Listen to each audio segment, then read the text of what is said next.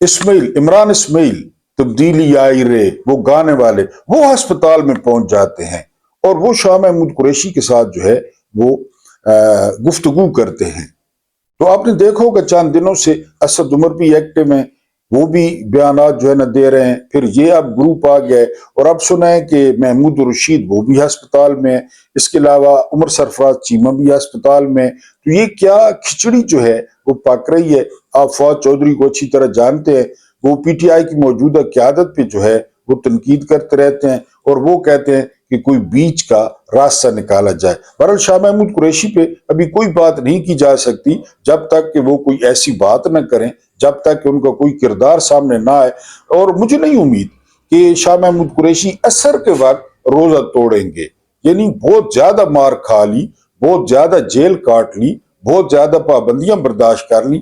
اب نہیں لگتا جس پائے کہ وہ سیاستدان ہے کہ وہ جو ہے نا روزہ توڑ دیں گے. بہرحال یہ ملاقاتیں وہ ان کو بڑی اہمیت دی جا رہی ہے اور بڑی پر اسراریت ہے ان ملاقاتوں میں کہ یہ کوئی نئی کھچڑی جو ہے وہ جرنیل پکانے کی کوشش کر رہے ہیں. لیکن میں نے جس طرح کہا کہ شاہ صاحب جو ہے وہ عصر کے وقت روزہ نہیں توڑیں گے، ان سے ملاقاتیں ہو رہی ہیں بہرحال. اور اس کا جو تصدیق ہے وہ جو ان کی بیٹی ہیں مہر بانو انہوں نے جو ہے وہ کر دی ہے. اب ہم کہاں کھڑے ہیں؟ ہم کہاں کھڑے ہیں؟ ایک بہت خوبصورت تحریر جو ہے انکیڈو ریبون، یہ ٹویٹر پہ بہت جو ہے وہ ایکٹیو ہیں، بڑی خوبصورت پاکستان کے حوالے سے تحریریں لکھتے ہیں. تو ایک تحریر میری نظر سے گزری تو میں نے کہا میں اپنے محترم ویورز کے سامنے سانجھی کروں گا، آپ کی نظر نہ پڑی ہو تو اس تحریر پہ آپ نے غور کرنا ہے. اس کا عنوان ہے کہ ہم کہاں کھڑے ہیں. اب آپ یہ غور سے سنیں. کبھی کبھی واقعی دیکھ کر مایوسی ہوتی ہے. انکیڈو ریبون لکھتے ہیں کہ عمران خان کی قید اس ملک میں ظلم و ستم، فوجی تسلط سمیت بہت ساری چیزیں نارمل ہوتی جا رہی ہیں. یعنی وہ کہہ رہے ہیں کہ اب نارمل ہو گیا عمران خان قید میں اور جو فوجی تسلط ہے. شاید ایک خاص تناظر میں یہ بات درست ہے، لیکن ایک دوسرا پہلو بھی ہے، یعنی پوری تصویر. عمران خان کو جیل میں رکھنے یعنی اس سیٹ اپ کو چلانے کی فوج ایک بہت بڑی قیمت ادا کر رہی ہے. فوج قیمت ادا کر رہی ہے عمران خان کو جیل میں رکھنے اور جو ہے نا وہ اس سیٹ اپ کو چلانے کے لیے. کون سی قیمت؟ ذرا غور سے سنیں.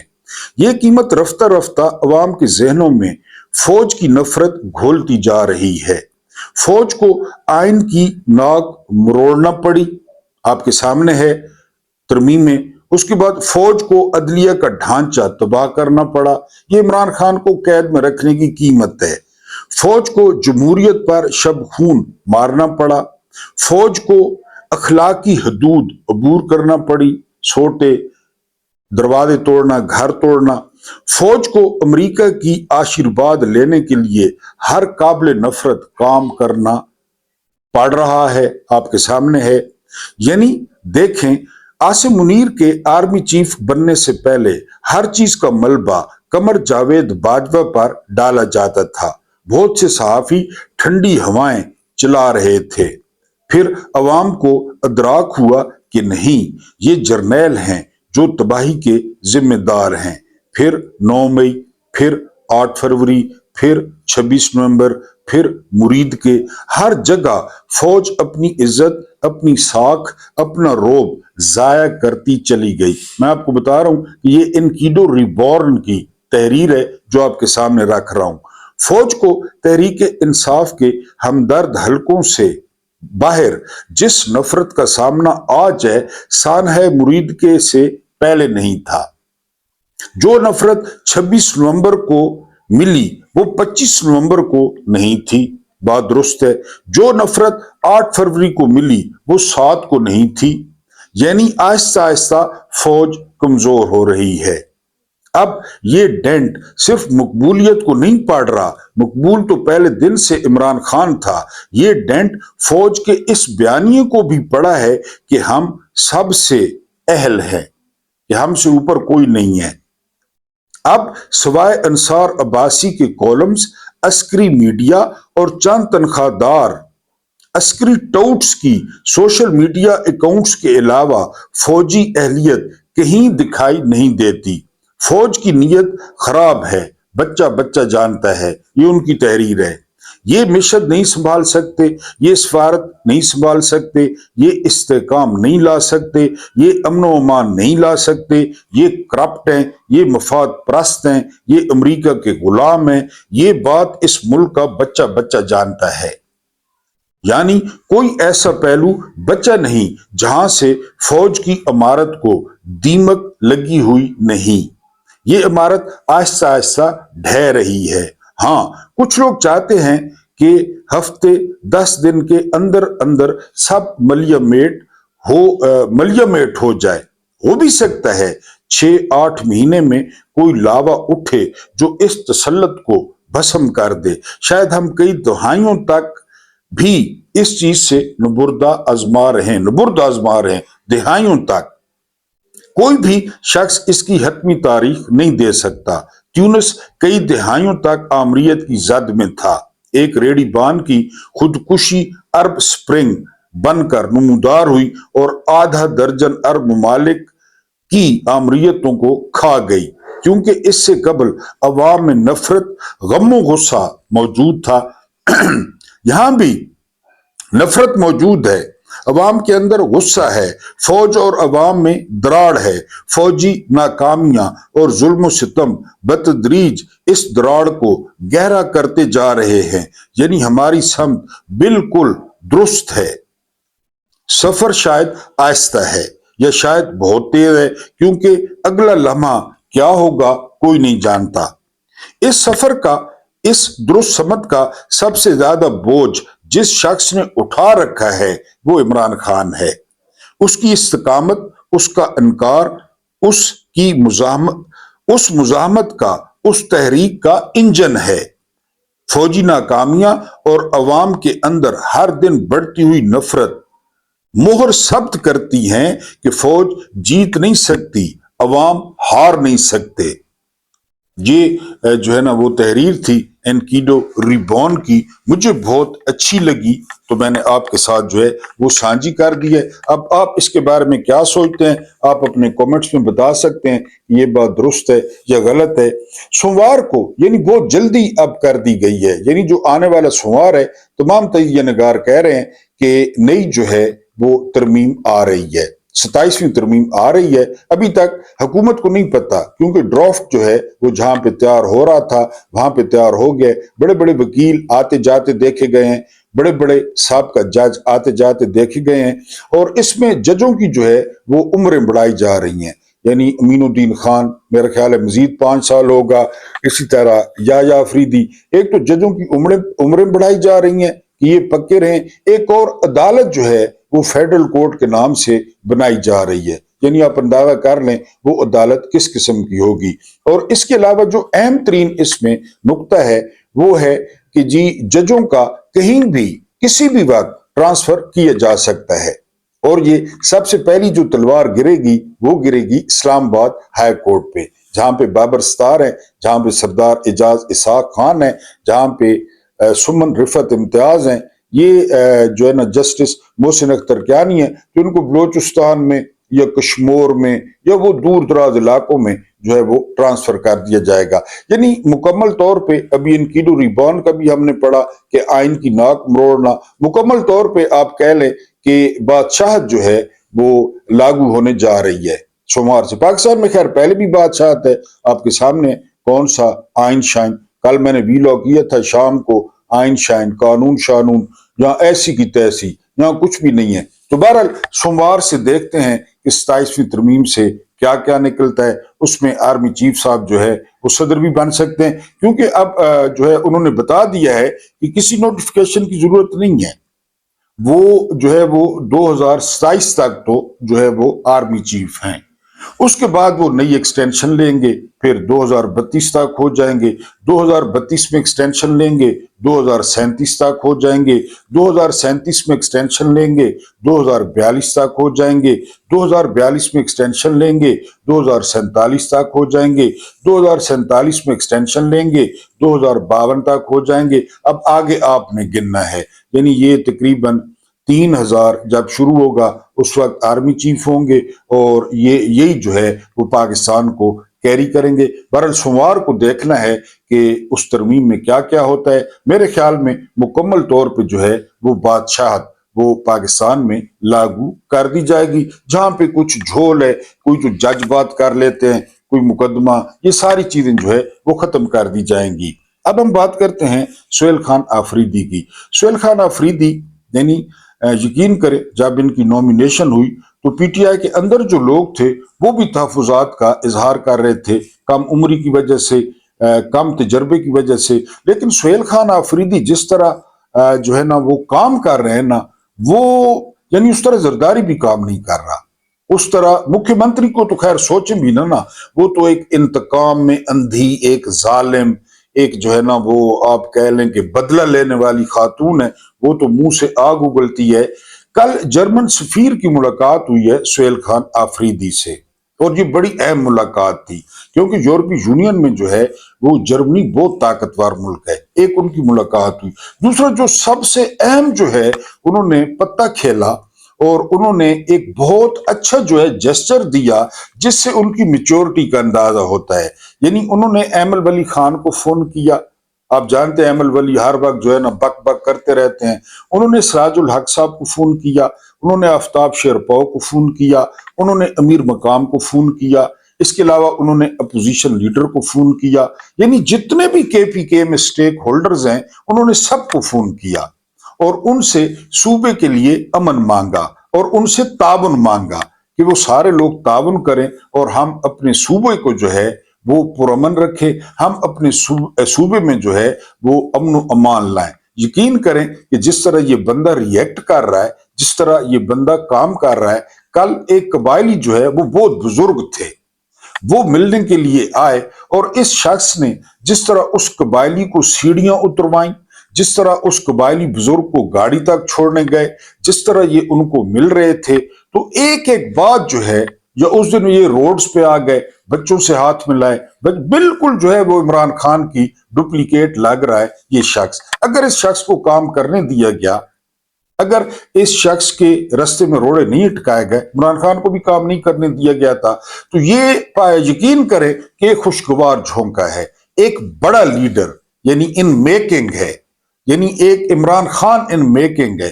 یعنی یہی عمران خان کی خوبی ہے کہ عمران خان نے جو ہے نا اس قوم کو مراد سے ہی دے دیا، سہیل آفریدی دے دیا، اور کتنے نام ہیں، عالیہ حمزہ آ گئی، صنم جاوید آ گئی، یعنی کتنے نام ہیں جن کے لیے جو سیاست ہے وہ شجر ممنوعہ تھی، یعنی جو سیاست کا سوچ بھی نہیں سکتے تھے، لیکن عمران خان ان کو لے آئے، اور اس کا ایک جیتا جاگتا ثبوت جو ہے وہ سہیل آفریدی ہیں۔ سہیل آفریدی کا کنڈکٹ ان کو بہت میچور اور بہت بڑا لیڈر جو ہے وہ ثابت کر رہا ہے، اور وہ فی الحال سب سے آگے جا رہے ہیں۔ اب اگر ہم بات کریں اپنے army chief general Asim Munir صاحب کی، تو امریکہ اور انڈیا کے درمیان 10 سالہ معاہدہ ہو گیا، دفاعی معاہدہ، یعنی یہ اس قسم کو معاہدہ ہے کہ ابھی جو ہماری جھڑپ ہوئی تھی انڈیا کے ساتھ، اور جو کچھ چین نے ہمارے ساتھ کیا، تو اب جو ہے وہ امریکہ انڈیا کے ساتھ کرے گا۔ اب یہاں پہ سوالات کھڑے ہو گئے کہ وہ جو ہم نے معدنیات کے بریف کیس دکھائے، ہم نے وہاں جا کے معدنیات پیش کی، ہم نے لنچ کیا واشنگٹن میں جا کے، ہم نے ڈونلڈ ٹرمپ کو نوبیل پرائز کے لیے نامزد کر دیا، ہم ڈونلڈ ٹرمپ کے سامنے بچھے گئے، اس فارتکاری کا کیا ہوا؟ اس کا کیا بنا؟ وہاں پہ لابسٹ ہائر کیے گئے، یعنی ایسے ایسے لابسٹ ہائر کیے گئے جن کو لاکھوں ڈالر دیے گئے کہ تم ہمارے نمبر بناؤ۔ میں نے آپ کو پہلے ایک دفعہ بتایا تھا، بلکہ کئی دفعہ بتا چکا ہوں، کہ یہاں جو بھی کوشش ہوتی ہے نا، وہ اپنی ذات کے لیے ہوتی ہے، وہ اپنے عہدے کے لیے ہوتی ہے، وہ اپنے جو ہے نا وہ قبضے کے لیے ہوتی ہے۔ پاکستان کوئی 10ویں نمبر پہ آتا ہے۔ اب دیکھیں نا نتیجہ کیا نکلا، کہ انڈیا یعنی ٹرمپ کیا کہتا رہا مودی کے بارے میں، یہ ٹیرف وہ ٹیرف، ملاقات نہیں ہوئی اور کل معاہدہ ہو گیا۔ یہ کتنا خطرناک معاہدہ ہے، اس پہ ابھی تک دفتر خارجہ نے رد عمل نہیں دیا۔ میرا خیال ہے دفتر خارجہ سکتے میں ہے کہ یہ کیا ہو گیا، اور امریکی اسی طرح کرتے ہیں۔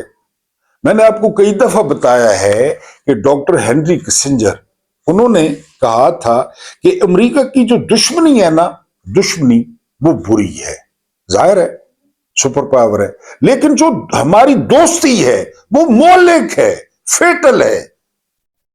ضیاء کے ساتھ دوستی تھی بڑی گہری، مشرف کے ساتھ تھی، ایوب خان کے ساتھ تھی، یایا کے ساتھ تھی۔ یایا ابھی تک قبر میں بھی وہ ساتھ میں بیڑے کا انتظار کر رہا ہوگا کہ بیڑا آ رہا ہے جی، وہ بے فکر بیٹھا رہا اور مشرقی پاکستان علیحدہ ہو گیا۔ تو یہاں پہ بریف کیس پیش کیے گئے، کیا کچھ نہیں کیا گیا ٹرمپ کے ساتھ۔ معاہدہ کس کے ساتھ ہو گیا؟ انڈیا کے ساتھ۔ ہمارا معاہدہ کس کے ساتھ ہوا؟ سعودیہ کے ساتھ۔ سعودیہ کیا بیچتا ہے؟ یہ سعودیہ میں کیا ہے؟ کھجوریں، زمزم۔ تیری آنکھوں کے سوا دنیا میں رکھا کیا ہے؟ وہی حال ہے۔ تسبیحاں، ٹوپیاں، کیا کرے گا سعودیہ؟ کیا ہماری ہیلپ کرے گا؟ انہوں نے بہرحال جو ہے وہ معاہدہ کر لیا انڈیا کے ساتھ، اور یہ ناکام ترین جو ہے وہ سفارتکاری تھی، اور اس کا سہرا جنرل آصف منیر صاحب کے سارے، کیونکہ سارے اختیارات ان کے پاس ہیں، سارا کچھ وہ مینج کر رہے ہیں، نہ شہباز شریف نہ اسحاق ڈار، کوئی بھی نہیں، سارا کچھ وہی مینج کر رہے ہیں۔ بہرحال دیکھتے ہیں یہ معاہدہ آگے چل کے پاکستان کے لیے کیا لاتا ہے۔ اللہ پاک آپ لوگوں کو آسانیاں عطا فرمائے، آسانیاں بانٹنے کی توفیق عطا فرمائے۔ میرا رب کریم آپ کے اور میرے مرحومین کی مغفرت فرمائے، ان کے ساتھ عدل کا نہیں رحم کا اور احسان کا معاملہ فرمائے۔ مجھے برداشت کرنے کا بہت بہت شکریہ۔